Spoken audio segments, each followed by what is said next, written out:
आम्हाला जायचं होतं गावात, म्हणजे मामाचं आणि अक्काचं घर आहे ना असं शेतात आहे ना, त्याच्यामुळे गावात जायला असं रस्त्याने जायला लागतं. आता तुम्हाला मी मागच्या व्हिडिओमध्ये दाखवलं ना, तसंच मी, भक्ती आणि अक्का आणि छोटा मामा आहे ना, एकदम लास्टचा मामा आहे माझा हा.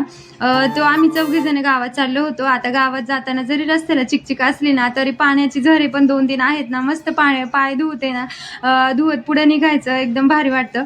नंतर आहे ना गावात जायचं होतं मेन म्हणजे सोनाराकडं. अधिकाच्या महिन्यातच अक्काने ना मला जोडवी केली होती, तीच मला घालून घ्यायची होती. थोडी सैल होत होती, तर त्या सोनारांनी ना म्हणजे मस्त असं फिटिंग करून घालून दिलं. आणि कानातलं पण बघायचं होतं मला, छोटेसे टॉप्स. तर अक्काने ना बरेच दिवसापासून तिचं चाललं होतं का तुला कानातलं घ्यायचंय म्हणून. तर ते घेतलं. आता नंतर दुसऱ्या व्हिडिओमध्ये तुम्हाला मी डिटेलमध्ये सांगेलच कसं काय घेतलं काय ते. नंतर आहे ना एकदम जुनं मंदिर आहे आमच्या गावातलं, म्हणजे विठ्ठल रुक्मिणी मंदिर आहे.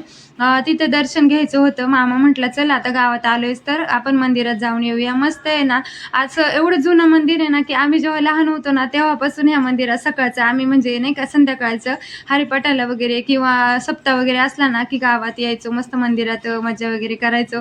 भारी वाटलं बघून. आता खूप वर्षातून मी विना मंदिरात गेले होते, त्यामुळे तर जुन्या आठवणी तर म्हणजे आठवणारच ना.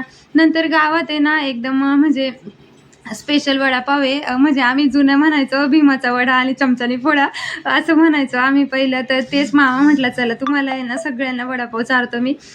तर अक्कानी तर काही नाही खाल्लं. मग आम्ही दोघींनी मस्त असा, तिघांनी पण मस्त असा वडापाव खाल्ला आणि मस्त घरी आलो. आणि घरी आल्यावर पहिला चहा घेतला, नंतर अक्काची दिवाबत्ती इथे चालली होती. मामा आणि ना भक्ती आम्ही बसलो होतो गप्पा मारत.